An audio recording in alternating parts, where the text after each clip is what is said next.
Hi guys, I'm Jeff Kemp. I'm the dad of 4 sons. They're now married and have 9 grandkids with my wife Stacy.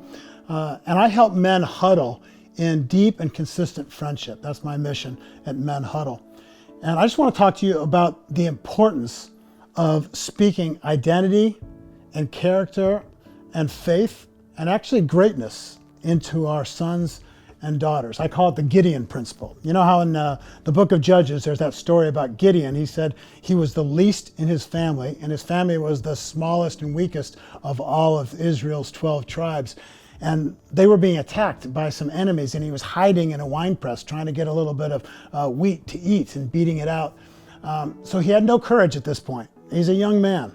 He's not demonstrating the great leadership characteristics that General Gideon would later in the story as you read the book of Judges. But it's at that time when he was young, vulnerable, insecure, not yet confident, not living up to his full potential.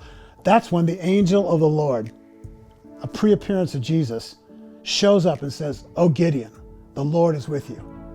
Great and mighty warrior, mighty man of valor." I love that story because God defined Gideon for who he would become before he was that.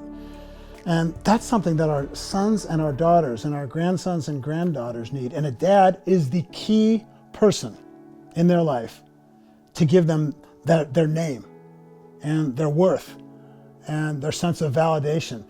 If you will, it's the blessing, the same blessing that Abba Father said over Jesus when he got baptized and came out of the water. "This is my son, my beloved son, who I delight in and take pleasure in. He's the chosen one. Listen to him."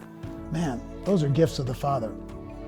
I was coaching Little League football, which I did for all my sons, and this one little boy had a great attitude, but he wasn't the best player, a little heavy set, and I guess it was his dad, stepdad, someone came into the parking lot. Unlike the rest of the dads, he didn't walk on the field at the end of practice to walk his son off. He just yelled from the parking lot, "Hey doofus, get over here."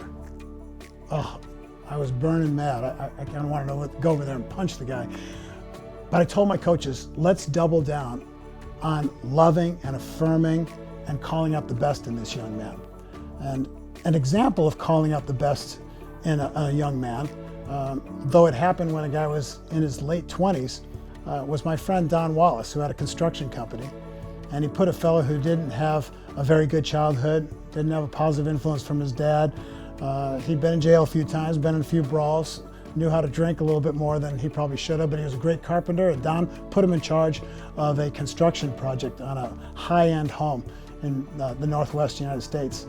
And Chuck finished the job on time, on budget, and Don walked around as the owner of the construction company and congratulated him, which felt good to Chuck. But then Don put his hands on Chuck's shoulders, this big 6'3" guy, and he said, "Chuck, you're a good man." And Chuck started to bawl and just cry like a baby because no one had ever named him as a good man. And honestly, he wasn't good in every category, but the potential was there. God made him. God doesn't make junk.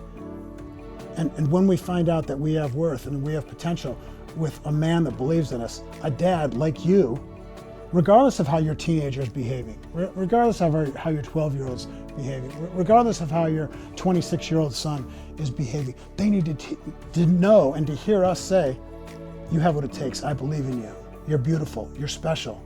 You have meaning and purpose." That's the blessing. And I do that with my sons, and you can do it with your sons and daughters on a special 13-year-old weekend or a trip.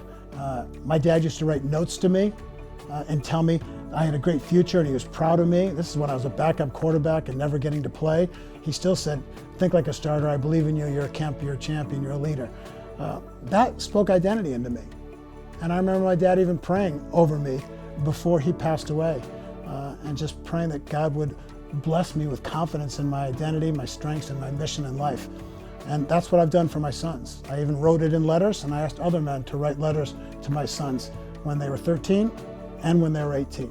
So practice the Gideon principle and speak life, character, faith, and future into your kids, even before they're behaving that way.